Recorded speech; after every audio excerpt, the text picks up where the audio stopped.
Speech off. Hi guys, welcome back to my channel. So I'm here to do my third book update of the month. I'm actually super behind in video posting. So I'm actually going to be doing probably 2 videos, update number 3 and update number 4, just because otherwise this will be really long. Although I'll probably end up posting them on the same day, so I guess what does it matter? Anyway, so I'll just get started. The first book I read was Glass Houses by Louise Penny. I think it's, what book is it? Like 13? Yeah. 13 in the Armand Gamache mystery series. I gave this one 5 stars. This one was a little bit different because we were kind of weaving back and forth between a court case that's like going really badly, and we sort of flash back to see why.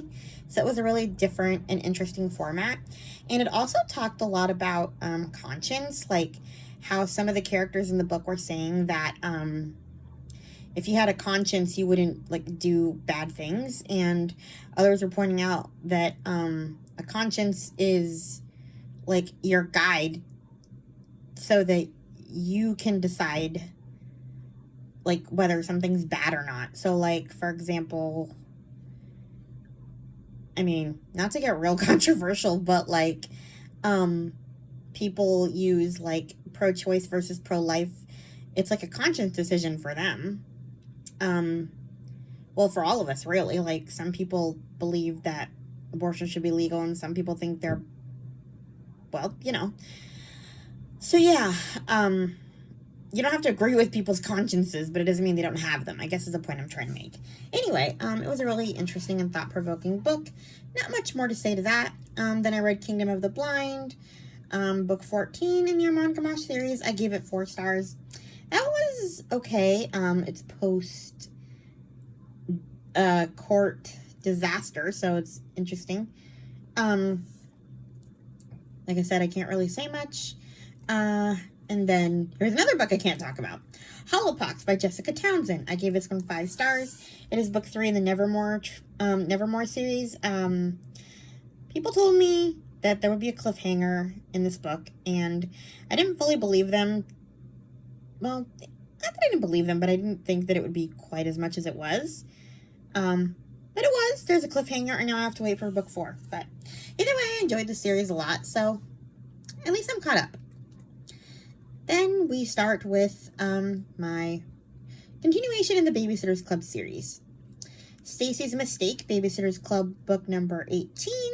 I give this one 4 stars. Oh, I forgot to say, in case you don't know, I am kind of doing a read-along of the Babysitter's Club series with Sarah from the Bookish Knitter. Although she's doing 4 books a month, I am way ahead just because I'm having too much fun. So in this one, Stacy is living in New York, and she invites the Babysitter's Club to New York to hang out with her, and culture shock, the whole thing. It was okay. I liked it. Then I read book 19, Claudia and the Bad Joke. I give this one 4 stars. In this one, the Babysitter's Club confronts a practical joker, Betsy. She basically tricks Claudia into going on a broken swing, and Claudia breaks her leg. And there's some real problematic ways in which the babysitters teach her a lesson. Things that probably wouldn't be appropriate today. You know, parents that have some issues. Then I read Christy and the Walking Disaster, Babysitter's Club book 20. 4 stars. This is where Christy starts Christy's Crushers, her softball team for little kids who cannot make it into Little League. She has a 2.5-year-old on the team, Gabby Perkins, which is hilarious. So they have to use a wiffle ball. I don't know what they're called. And the interesting thing is, I don't even know why this book is called The Walking Disaster. Because, like, okay, so Jackie Rodowsky is a walking disaster because he's always getting into stuff. But Jackie's, like, barely a thing in this book. I don't understand why he's, like, made into such a production. But there were some problematic things in this one, too. Like, the fact that, okay, so basically, Christy is Crushers are competing with Bart's Bashers.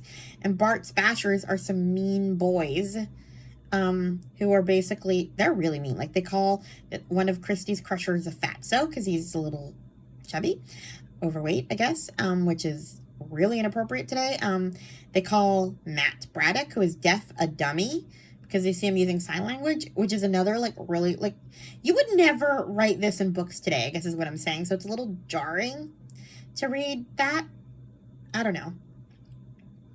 I'm actually listening to two podcasts that are reading along with the series. I always like to find podcasts that kind of discuss the books that I'm reading. One of them is called Lost in Stony Brook, and the other one is called Generation BSC. I think I like Generation BSC better. That's the one I got into more recently. But the other one,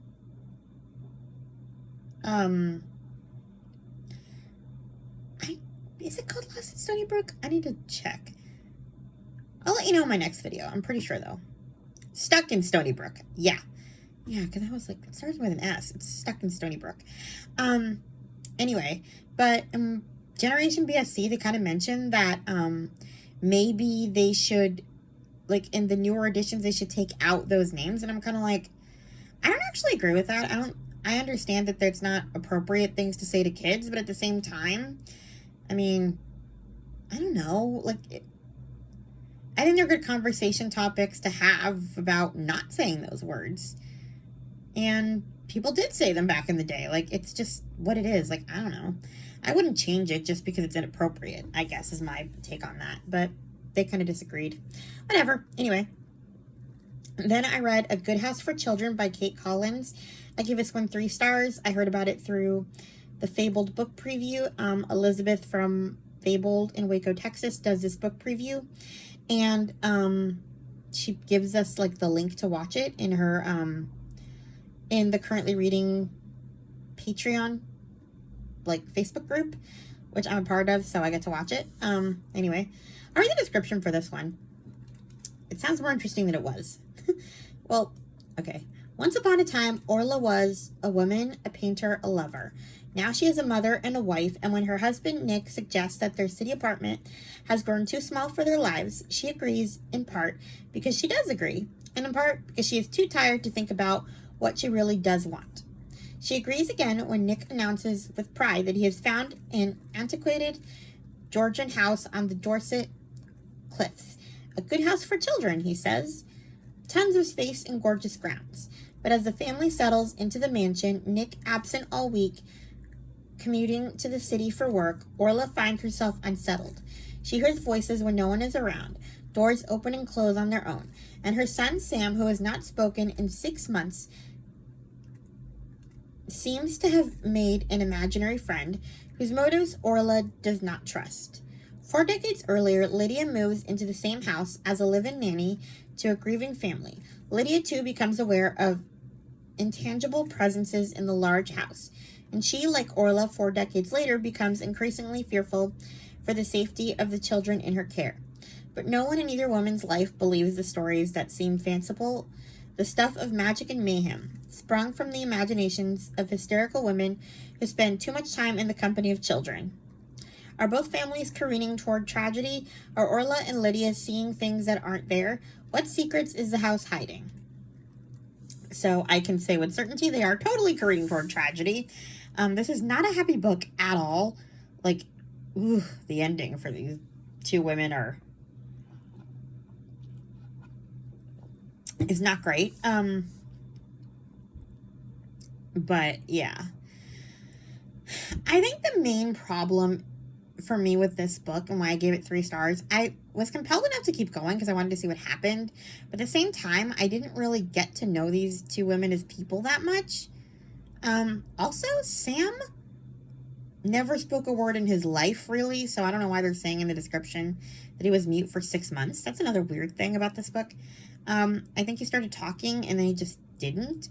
He's like 3 or 4 years old, and he, like, in the beginning of the book, it talks about how he would, like, babble, but he never really got much past, like, the preliminary stage, I guess, of talking. He just doesn't talk. Anyway, But yeah, I don't know. I just didn't get attached to really either one of these women. Or, I mean, I thought Orla's husband sucked because he wouldn't listen to her. Also, I didn't quite understand what happened to Orla in the end. So if someone read this book and can explain it to me, please do. Because I'm like, if what happened to her did happen to her, yikes. But I don't totally understand the ending. Yeah, I don't know. Anyway, then I read a book that I liked way more. Please Take My Baby by Emma Robinson. I gave this one 5 stars. I love Emma Robinson, so Chloe from Always Booked read this one, I think last month. She didn't like it as much as I did, but yeah. Basically, the setup is that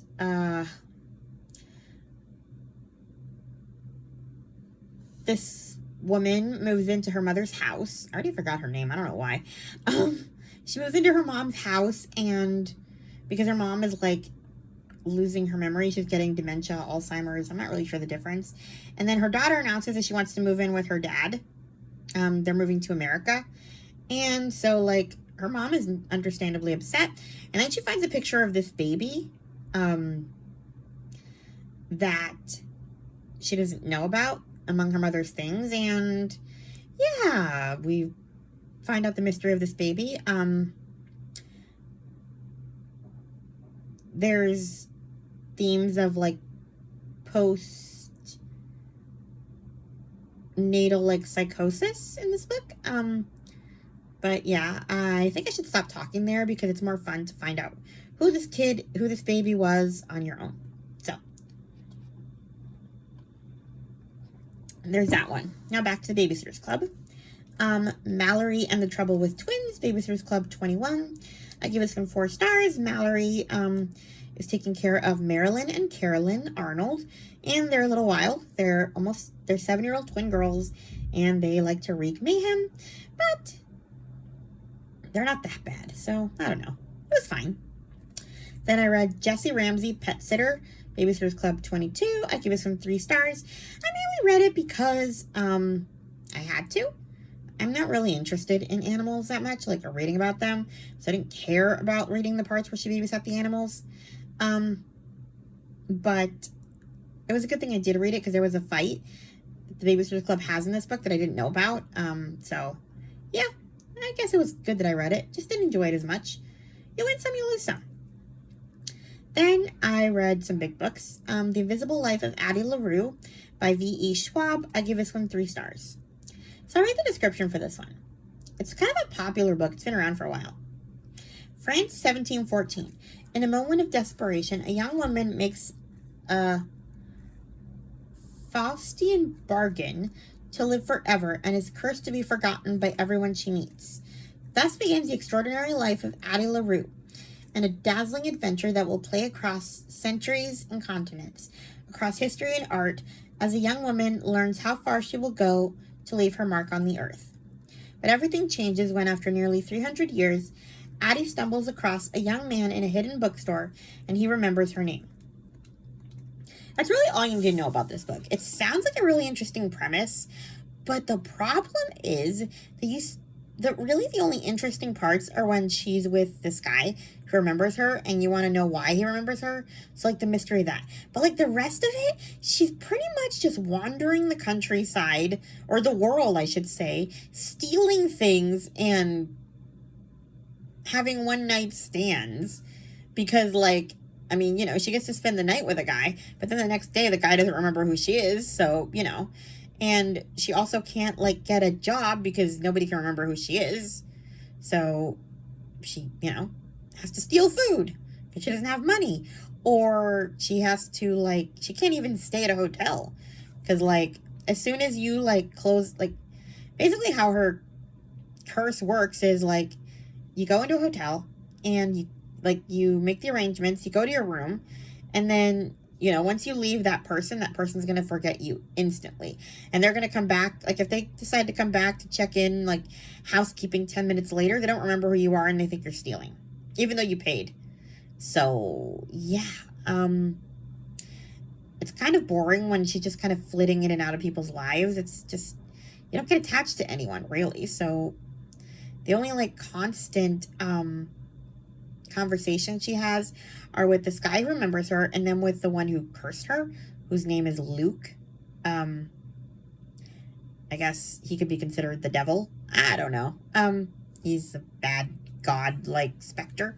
So take that what you will. I heard about it years ago. I bought it and I thought I should finally read it in my fantasy journey, because I decided to read all the fantasy books on my TBR.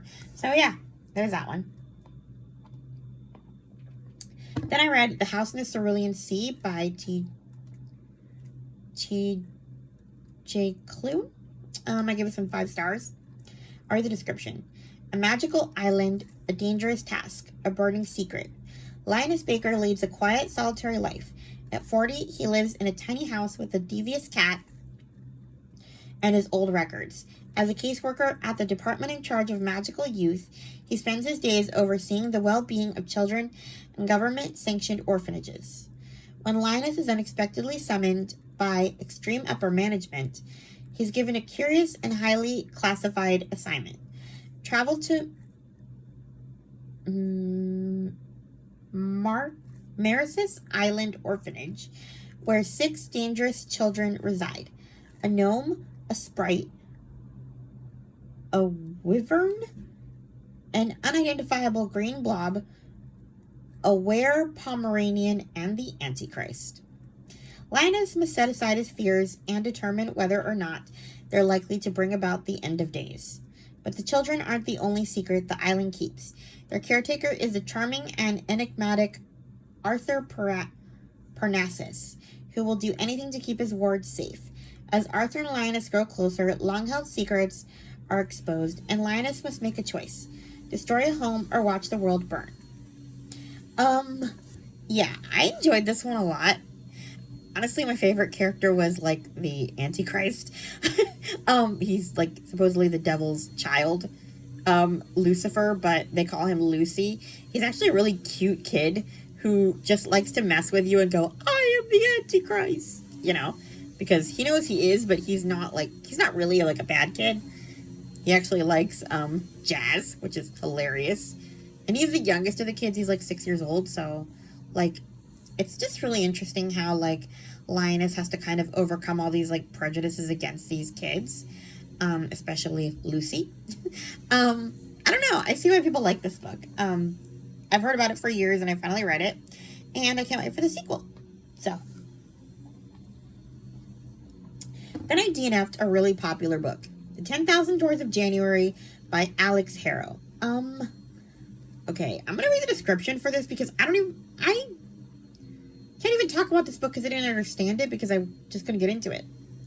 In a sprawling mansion filled with peculiar treasures, January's scholar is a curiosity herself.